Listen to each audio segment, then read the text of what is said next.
Start. QSच्या यंदाच्या क्रमवारीत भारतीय शिक्षण संस्थेवर नजर टाकल्यास आपल्याला IITचा वर चष्मा लक्षात येतो. त्याखालोखाल खाजगी उच्च शिक्षण संस्था, केंद्रीय विद्यापीठे व अत्यल्प राज्य सरकारी विद्यापीठे आहेत. IITची उद्दिष्ट वेगळी असून उच्च शिक्षणातील केवळ 6 ते 7% विद्यार्थी यामध्ये शिक्षण घेतात.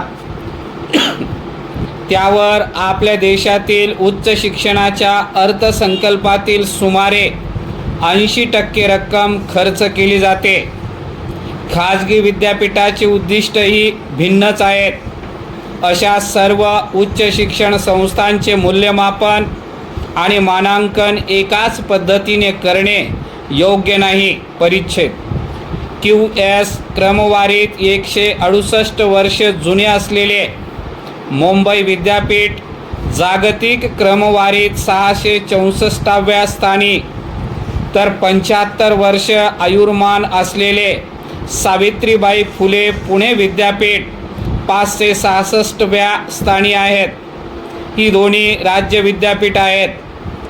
सिम्बोसिस आंतरराष्ट्रीय विद्यापीठ हे 596 क्रमांकावर आहे. हे खाजगी विद्यापीठ आहे. आपल्याकडील आणखीन काही राज्य विद्यापीठ या क्रमवारीत पुढे येऊ शकतात. त्यांच्यात विशेषतः संत तुकडोजी महाराज नागपूर विद्यापीठ, डॉक्टर बाबासाहेब आंबेडकर मराठवाडा विद्यापीठ आणि शिवाजी विद्यापीठ यामध्ये क्षमता आहे. परिच्छेद. या क्रमवारीत उच्च स्थान मिळवण्याच्या दृष्टीने शिक्षण आणि संशोधन यांच्या विविध निकषांची पूर्तता व्हावी. या क्रमवारीत झळकलेल्या राज्य विद्यापीठांनी निकषांची पूर्तता करताना नाविन्यपूर्ण उपक्रम राबवावेत. आधुनिक विज्ञान शाखेच्या संशोधनात पुढाकार घ्यावा. त्यासाठी नाविन्यपूर्ण केंद्र उभारणे, उद्योग समूहाची मदत घेणे, सरकारच्या विविध योजनांचा लाभ घेणे हे घडले पाहिजे. कुशल नेतृत्व आणि पदाधिकाऱ्यांमध्ये संघभावना हवी. विद्यापीठे म्हणजे केवळ प्राध्यापक आणि विद्यार्थी नव्हे, समाजातील सर्व घटक कोणत्या ना कोणत्या पद्धतीने ज्ञान निर्मिती करणारा घटक हा विद्यापीठाचा भाग आहे. एक तज्ज्ञ समिती प्रत्येक विद्यापीठात असायला हवी. या समितीच्या मार्गदर्शनाने विद्यापीठे नाविन्यपूर्ण शिक्षण पद्धती, संशोधन, पायाभूत सुविधा यासाठी विशेष कार्यक्रम आखू शकतात. त्यासाठी विद्यापीठे, स्थानिक उद्योग तसेच अन्य शिक्षण संस्था, राष्ट्रीय प्रयोगशाळा, राज्य आणि केंद्र सरकार यांची मदत घेऊ शकतात. नव्या विषयानुरूप नवीन स्कूल्स वा विभाग सुरू करू शकतात. परिच्छेद. काही गोष्टी लवकर कराव्या लागणार आहेत.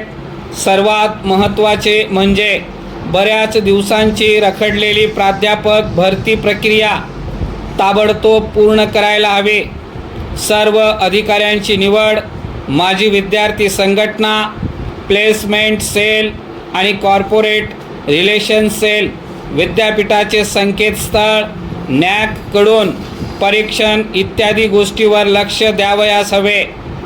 गतिमान आणि कणखर निर्णय प्रक्रियेची सांघिक नेतृत्वाची, घटनात्मक अधिकाऱ्यातील सुसंवादाची आणि एकमेकावरील विश्वासाची गरज त्यासाठी आहे.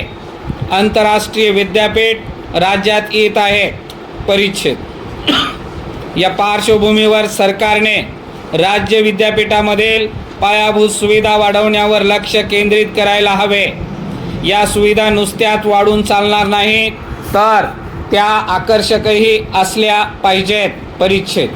राज्य विद्यापीठात राजकारणाचा प्रभाव असतो. कुलगुरूंची निवड ही एक राजकीय प्रक्रिया झाली आहे. गुणवत्तेला या प्रक्रियेत अत्यल्प स्थान आहे.